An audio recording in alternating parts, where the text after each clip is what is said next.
Amém, na paz do Senhor, tudo bem com vocês? Então, mais um dia, mais uma aula e estamos com muita saudade de vocês. Vamos orar para começar a aula, amém? Senhor Deus, eterno Pai, Senhor, sou grato a Ti, Senhor Deus, por mais um dia. Sou grato a Ti, Senhor Jesus, por esta oportunidade, Senhor, que Tu colocas, Senhor Deus, diante de nós, Senhor, para que nós possamos aprender mais da Tua palavra, Senhor Deus. Sou grato a Ti, Jesus, porque Tu, Senhor Deus, não tem nos desamparado, Tu és fiel, Senhor, e mesmo, Senhor Jesus, na distância em que estamos, Senhor Deus, nós somos um só corpo, nós somos uma só igreja, Senhor, nós, Senhor Deus, estamos em união, Senhor, com os nossos irmãos, Senhor. Somos gratos a Ti, Jesus, porque Tu providenciaste, Senhor Deus, essas plataformas, Senhor, para que juntos nós busquemos o Teu nome, Senhor, e louvemos e engrandecemos a Ti, Senhor Deus. Fica com as nossas vidas, Senhor Deus, abençoe essa aula, que seja para a honra e glória do Teu santo nome, Senhor. No nome de Jesus, amém. Amém? Então vamos começar. Hoje, como vocês já viram no título do vídeo, nós falaremos um pouco sobre a vida de Daniel, como foi a firmeza e a obediência dele. E essa é a primeira parte, tá bom? Então, nós vamos começar pelo contexto. O que estava acontecendo nessa época? Em Daniel de 1 a 4 explica um pouquinho. E a gente vai conversar sobre isso agora. Daniel estava no período do exílio babilônico. Quem era a Babilônia? A Babilônia era um dos principais impérios da época. Ela era muito forte e dominava todos os outros reinos que estavam ao redor dela. Seu rei era Nabucodonosor, ele era o imperador da Babilônia. Por causa do pecado de Judá, o Senhor permitiu que Nabucodonosor invadisse Jerusalém e conquistasse ela. Fazendo isso, ele também invadiu o templo. Ele acabou destruindo o templo e saqueando todos os objetos sagrados do templo. E com esses objetos, ele levou para a casa dos seus próprios deuses. A Babilônia era um país, um império muito idólatra. Ele também trouxe vários cativos de Judá, que é o caso de Daniel. Mas quem era Daniel? Daniel ele era da linhagem real de Judá. Ele também era um jovem de boa aparência, boa saúde e sem nenhum defeito físico. Ele também era muito inteligente, ele era instruído em toda a ciência e sabedoria da época. E ele também era muito habilidoso para trabalhar para o rei. Então, vamos falar um pouquinho agora sobre a chegada de Daniel na Babilônia, que está lá em Daniel de capítulo 1, 5 a 21. Então, quando Daniel chega na Babilônia, Aspenaz, que é o chefe dos eunucos, recebe Daniel e os seus amigos. E o próprio rei tinha dado ordem a Aspenaz sobre o que seria feito com esses jovens. Qual seria a comida deles, que seria as iguarias do rei, e eles beberiam do vinho do próprio rei. E isso durante 3 anos eles ficariam a serviço de Aspenaz, que com ele eles aprenderiam toda a ciência da Babilônia para futuramente eles trabalharem para o rei. Então a primeira coisa que Aspenaz fez com os jovens foi mudar o nome deles. Essa mudança é uma descaracterização da origem deles. E como era costume da época, sempre que você era levado cativo, o seu nome era mudado, para no decorrer do tempo você acabar esquecendo qual era a sua origem. Então foi isso que Aspenaz fez com os jovens. Ele mudou o nome do original, que era hebraico dos judeus, que era Daniel, Ananias, Misael e Azarias, e colocou outros nomes que eram relacionados à cultura da Babilônia. Então, qual era o significado dos nomes originais? Daniel significava Deus é meu juiz. E o seu nome foi mudado para Beltesazar, que significa Bel proteja o rei. Quem era Bel? Bel era um dos principais deuses da Babilônia. Também nós temos Ananias, que o seu significado é Deus é misericordioso, e o seu nome foi mudado para Sadraque, que significa comando de Acu. Acu era o deus dos espíritos da Babilônia. Misael era outro amigo de Daniel, que significa o seu nome quem é como Deus. Esse quem é como Deus caracterizava a soberania de Deus. Em relação a quem é igual ao Senhor, Deus está acima de todos os outros deuses. Não tem ninguém igual a Deus. E o seu nome foi mudado para Mesaque, que significa quem é como Acu. Então eles estavam dizendo que quem é como esse Deus dos espíritos. Entende? Eles estavam fazendo essa transição do original deles, do Deus de Daniel e de seus amigos, que é o nosso Deus, para os deuses da Babilônia. E também o último amigo que se chama Azarias, que o significado do nome é Deus é minha força. E eles mudaram o nome de Azarias para Abednego, que significa servo de Nabu. E Nabu era o deus da sabedoria da Babilônia. Daniel e seus amigos não tiveram só os nomes mudados, eles também tiveram suas roupas, seu jeito de vestir, sua linguagem, que antigamente era o hebraico, agora eles teriam que aprender a nova língua da época, que era o acádio, e também as suas comidas.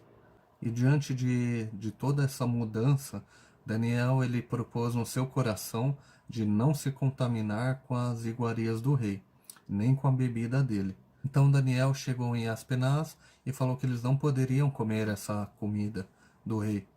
E Aspenaz ele ficou preocupado, porque o próprio rei tinha mandado que eles comessem todas as iguarias igual o próprio rei comia. Então o que Daniel ele propôs? Ele falou que durante 10 dias ele e os seus amigos comeriam legumes e tomariam água. E que no final desses 10 dias, Aspenaz faria prova para ver se ele e os seus amigos estavam doentes ou estavam fracos devido à falta da comida do rei. Faria a comparação deles junto com os jovens que vieram com eles de Judá. Então, após esses 10 dias, Aspenaz viu que Daniel e os seus amigos estavam mais saudáveis e pareciam muito mais formosos do que todos os outros jovens que vieram com eles. E por conta disso, Aspenaz liberou que eles só comessem legumes e tomassem água.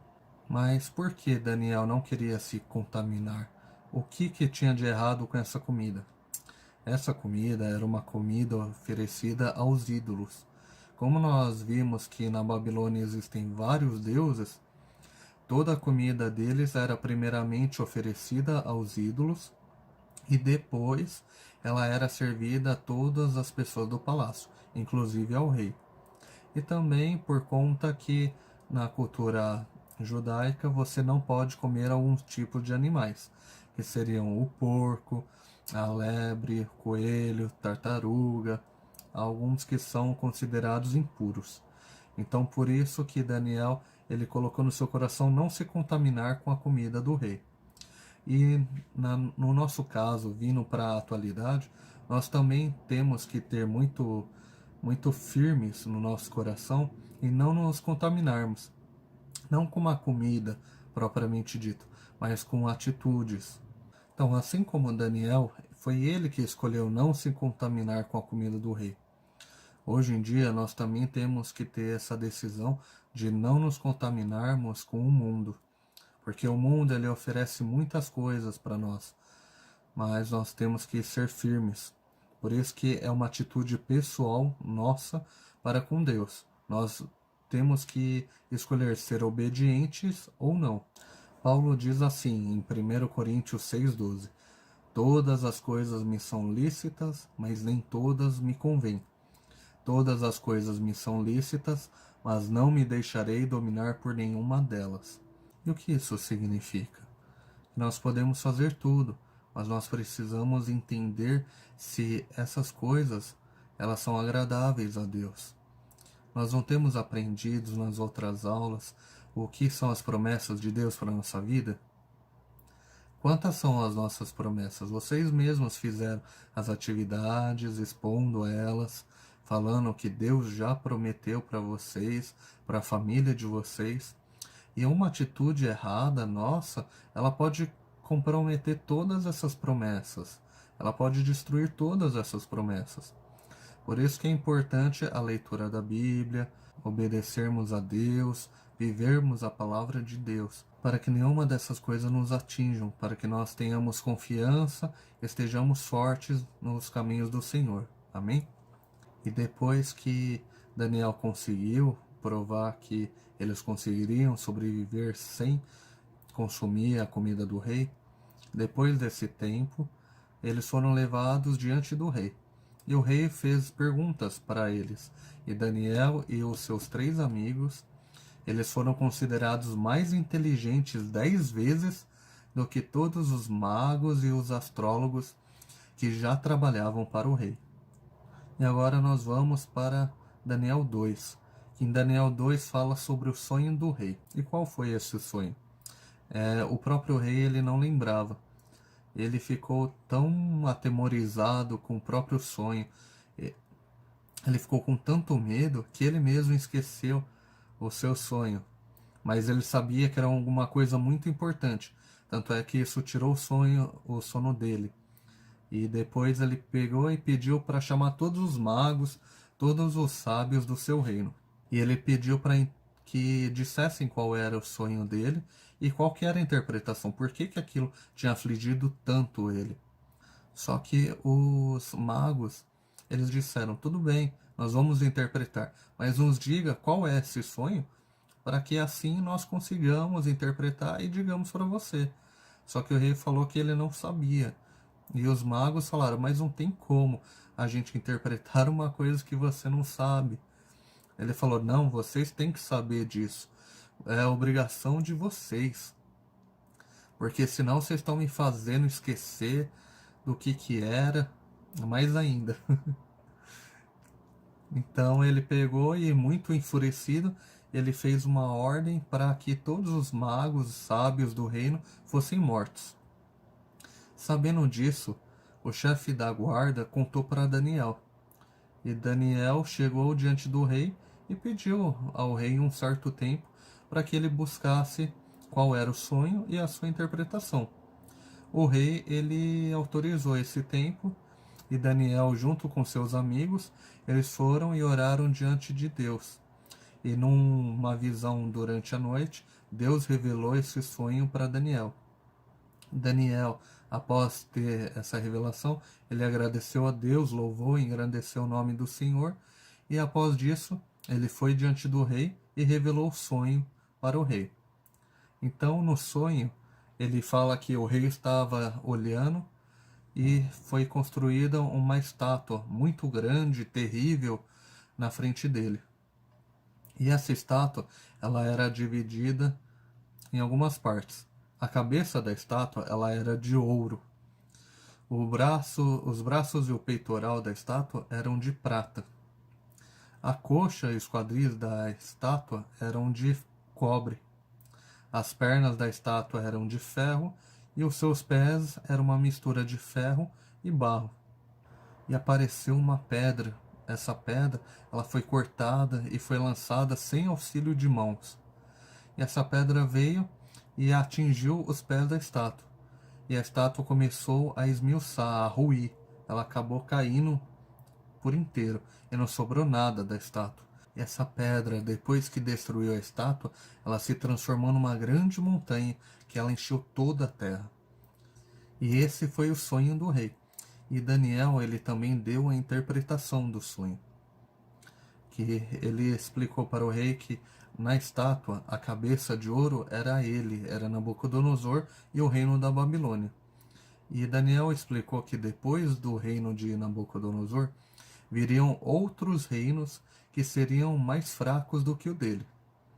No caso, o reino que simboliza o peitoral e os braços de prata seria o reino dos persas, que viriam após Nabucodonosor. E após esse reino viria o reino da Grécia, que simboliza os quadris de cobre. E depois deles viria o Império Romano, que simboliza as pernas de ferro. E o Império Romano, ele seria dividido em 10 partes, que é o que simboliza os pés, que são meio barro e meio ferro. E depois nós temos essa pedra. O que é essa pedra que vai destruir todos esses reinos? Vai ser um reino que vai ser eterno. E esse reino eterno é o reino de Jesus. E depois que o rei ouviu o sonho e o seu significado, ele ficou muito feliz, que ele não imaginava que alguém conseguisse. E o rei deu muitos presentes para Daniel e os seus amigos. Ele fez com que Daniel e seus amigos se tornassem governadores sobre os sábios que já existiam na Babilônia. E depois disso, a gente fica para a próxima aula. Tá bom? Na próxima aula nós vamos dar continuidade na vida de Daniel e dos seus amigos. E como atividade dessa aula, eu quero que vocês, que já são especialistas, vocês estão fazendo a atividade muito bem feita, os vídeos estão excelentes. Eu também vou querer um vídeo. Eu vou querer um vídeo sobre um relato da sua vida que se assemelha à vida de Daniel, no quesito de não se contaminar. Um exemplo que eu posso dar. Uma vez eu estava com a minha família num aniversário de um primo meu, ele fez 18 anos, e no meio da festa, ele e todos os meus outros primos, eles queriam ir embora porque eles iriam numa balada comemorar o aniversário desse meu primo lá nessa balada, ia correr toda a madrugada. E eles me convidaram e eu disse que não, porque lá não é um lugar de um servo de Deus. E é esse posicionamento que nós temos que ter diante do mundo. Porque para eles isso é uma coisa comum, é só uma festa, vai ter bebidas, vai ter música. E para eles isso é o comum deles. Mas para nós não, para nós o nosso comum, o nosso ideal é servirmos sempre a Deus, estarmos separados dessas coisas. Então eu também quero um relato breve de vocês sobre alguma coisa que aconteceu na vida de vocês que se assemelha a isso, tá bom? Se vocês tiverem alguma dúvida, pode mandar lá no grupo que eu respondo para vocês. Amém? Agora eu vou orar encerrando. Senhor Deus, eterno Pai, Senhor, somos gratos a Ti, Jesus, por mais uma aula, por Senhor Deus, Tu falares ao nosso coração, Senhor, nos mostrando, Senhor Deus, a importância, Jesus, de nos mantermos firmes na Tua palavra, Senhor Deus, nos Teus caminhos. E por isso, Senhor Deus, eu clamo a Ti, peço que para que nós possamos ter, Jesus, vindo de Ti, Senhor, poder para vencer o mundo, Senhor, para nós nos lembrarmos sempre, Senhor, da Tua palavra, termos, Senhor Deus, domínio próprio e sabedoria, Senhor, para dizermos não. Porque assim, Senhor Deus, nós envergonharemos Satanás e, Senhor Jesus, daremos glória ao Teu nome, Senhor, sendo servos obedientes a Ti, Senhor, louvando ao Seu nome, Senhor Deus, sendo exemplo dos fiéis, Senhor, sendo luz do mundo, Jesus, e o sal da terra para a Tua glória, Senhor Deus. Fica com as nossas vidas, Senhor, e abençoa-nos. No poderoso nome de Jesus. Amém. Deus abençoe todos vocês. Estou com muitas saudades e até a próxima aula. Não esqueçam da atividade. Tchau.